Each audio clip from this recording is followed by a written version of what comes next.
Hey guys, Motorcarnut here, and today we're going to be replacing the front brake rotors with the pads on a 2013 to 2017 Mazda CX-5. All-wheel drive. Okay, first thing you're going to want to do, put the car on jack stands, jack it up. Jack stands, don't use jacks. Jacks don't hold the weight, they only lift. Jack stands would hold the weight. Secure the car. If you're not comfortable doing brakes after you watch the video, do not do them. It's a safety feature. You can do something wrong and you can get into an accident. So you have to, if you're not comfortable doing it, let a professional do it. All right? First thing you're going to do is take the wheel off. This is a 21 millimeter lug. And after that, we're going to take the back right over here. You got a 14 millimeter. On both of them, take off the caliper. I'm going to do that now, and then we're going to take it from there. After we do that, take the pads out in the back here. You're going to have a 17 millimeter. 17 millimeter, we're going to take that out so you can take the bracket off, and then the brake rotor will come out.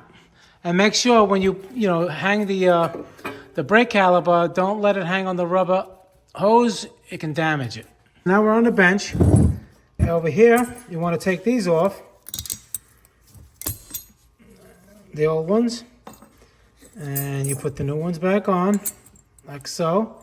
You just press it into place, top and bottom. Make sure that the pins slide in and out like this. That's good. That's good. If they're a little too tight, what you do is you take the bolt off. You can just pull them off like this. I'll take them off through here, like that, and you just take them out, and you can just clean them up and put a little bit more grease in there, and push them in again like that, and they should go nice and smooth. If they're too tight, that's not good. Brakes are going to cock to the side. You're going to wear one side of the rotor out, and it's going to be unsafe. Heat up the rotor, no good. Okay, so that's what I'm going to do right now. Just going to clean this up, a little wire brush. I'm going to put the new slides on here for the brake pads. Okay, here's the new brake rotor. You get a new brake rotor, you want to clean it with brake cleaner on both sides. You can use something like this. Oh, this is carburetor cleaner. Brake cleaner though. All right, spray it on both sides. Don't put any grease and oil like this on the rotors themselves. Make sure they're nice and clean. And then we're going to continue.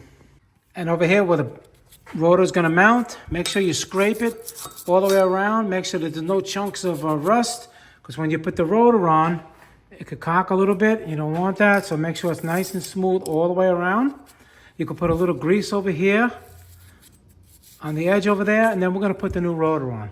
You install the rotor, then you install your bolts back here. Okay, one here and one on the top. Torque them down to 60 foot-pounds. All right, you put the pads on. Don't put any grease on them. They don't need grease. Out of the factory, they don't have grease. You don't put grease. All right, and you just like this and like that. All right, let me do it again.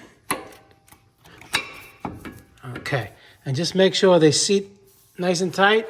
Square this up like that. Make sure they're squished nice. Okay, see how that looks? That's how you do it. And you get the caliper. And what you're gonna do, you can use an old pad and a screw clamp, and what you want to do is push the piston back in nice and flush so it'll fit over the new pads nice and easy. I'll do that right now. I'm going to show you how to do that. And you see what how I did it? Get a regular C-clamp, the old brake, and you just turn it in. Go slow. Give it a chance for the fluid to go back into the reservoir, the master cylinder. You see all right. You got the idea. I'm using only one hand here, but you do it until it's flush, okay? Because if you didn't do that, If you didn't do that, the piston won't go in here because when you took it out, the pads were more worn, so there was more space. Now they're fully, they're at their proper thickness, and that's why you have to put the piston all the way in nice and flush. And it should look like this. See, nice and flush. So now when we put it on, you see how it fits now? And you make sure these have a flat spot. See the flat spot? That flat spot goes right over here like this. All right, and then you put your screw on there, so when you turn the screw, this is gonna hit, and you won't have to hold it while you're locking down the bolt. All right, so we're done. And make sure you torque these bolts to 30 foot-pounds, okay, evenly. And, the same thing on the other side, exactly the same. What you're gonna do when you get in the car, you're gonna start the car, pump the brakes, do not put it in drive yet, just pump the brakes until it's nice and solid. Take the car for a slow test drive around the block, see if you hear any kind of unusual noises or rubbing, something that you did wrong. And if everything sounds good, you're ready to go.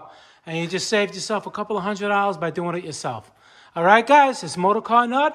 Please subscribe, hit the like button. Any questions pertaining to the video, I answer all my questions, try to help everybody out as much as I can.